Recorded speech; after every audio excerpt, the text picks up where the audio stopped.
Welcome back, everybody. I had a watch that I was kind of looking at the last couple of weeks for sale locally, and I finally decided to pick it up just because it was a watch a brand I've never had before, and I've always been curious about. And so I picked it up. Now it had full box papers, everything. It clearly wasn't worn too much, just enough to put a little gash in the bezel there. But this is a Squale. This is a 20atmos, the 1545. Now this is a pre-ceramic version, so this has an aluminum bezel insert. So as you can see, it is not impervious to scratches and whatnot, but that's okay. Don't know if this is one that'll stay in the collection or not. This might be one that I just am checking out. It's not my favorite design watch. It's something I think that has been done a lot. I mean, there's a lot of Submariner style watches out there. So this is just one of them. Of course, Squale is a great brand. They make several of their own design watches. This is just kind of the entry level Squale, and after that they kind of go up in price. But again, very original designs, very good watches from what I've heard, and based on what I see here, definitely very good quality watches. So anyway, I'll just quick go through. This is an early model. This watch is from 2016. Has the aluminum bezel insert, as I already said.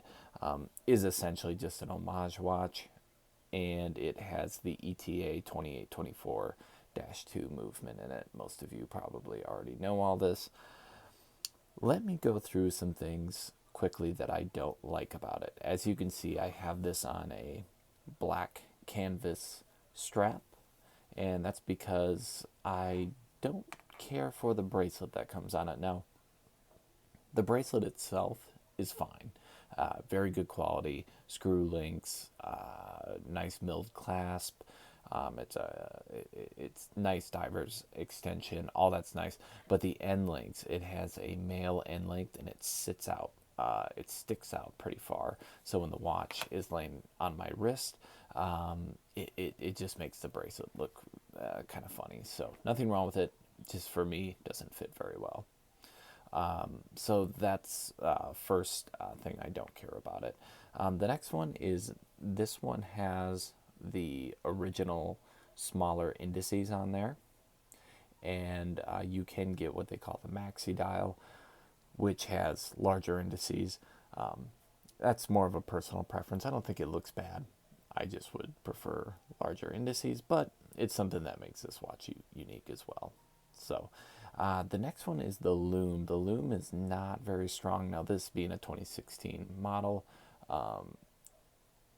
it may have had some age to the loom, but I've had watches older than 6, 7 years old, and the loom is still just fine. So I'll quick show that to you. It's not that great, so don't be expecting a whole lot. Yeah, as you can see, it's pretty weak on this one. If this is something that any of you with squales can address, let me know in the comments. I'm curious if it's just because this one's a little older. Maybe they use a different loom, different compound now. I'm not sure. So let me know on that. But definitely was disappointed. And I have heard that some of their watches do not have the best loom. Not the end of the world, but for a dive watch, you would expect a little better. So what about things that I do like? First thing, overall, the fit and finish, very good. The polishing, the lighting makes this one looks like it has a lot more scratches on it. It's actually not too bad, but the overall, the polishing, the finishing is very good. You can tell this is definitely a step up from your entry level watches. Pretty standard case back, which is fine. I do like a little bit of decoration on the case back personally, but at this price point, you're looking around probably 500 to 600 generally for this watch. I really like the gloss dial. I'm a sucker for gloss dials, gloss black dials especially, and this one is beautiful. Um, Very nice. I really like the family crest on there. It's right above the S, and then it's on the crown as well, which is really nice. And I'm a big fan of the Squale logo, the shark. I'm a big fan of that. I think that's very cool. Bezel actions, very good. Very solid feeling. Not much back play. It is a little tricky to grab with gloves, but not too bad. Definitely one of the better ones in this price range. I would say for sure.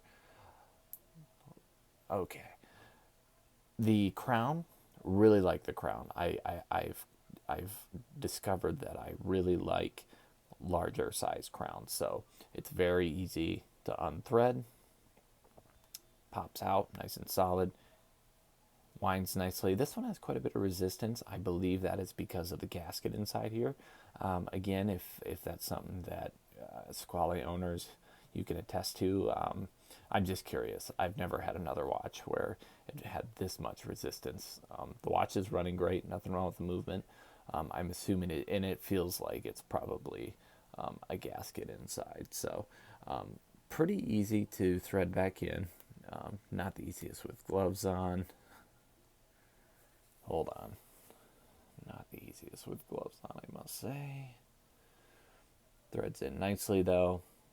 Lots of threads, which is something that I've pointed out on the Orient Kamasu video. That one had like 2 threads and it was threaded down. So other things I like, the bracelet quality. Even though I don't care for the bracelet quality is very good, better than most at the price range, in my opinion.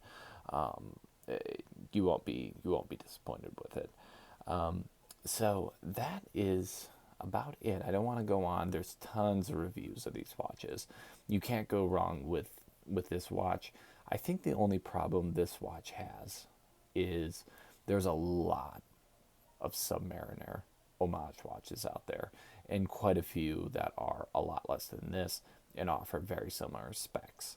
So I think that's where this particular watch is going to have issues, or does have issues. But of course, I think with the Squale name, you're getting a very nice name, and also, of course, it is a Swiss-made watch.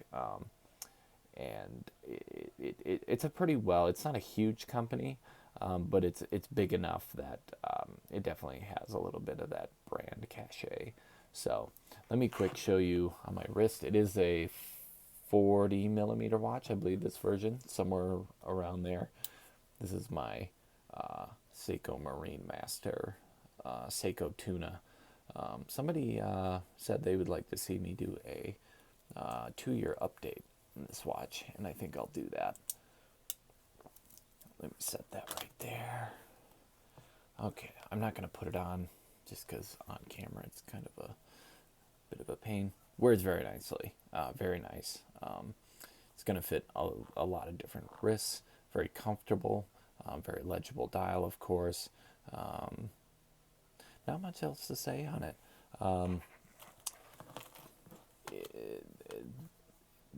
It's a very good watch. I think my biggest issue is if I wanted a Submariner homage watch, I think there's other watches out there that do just as much.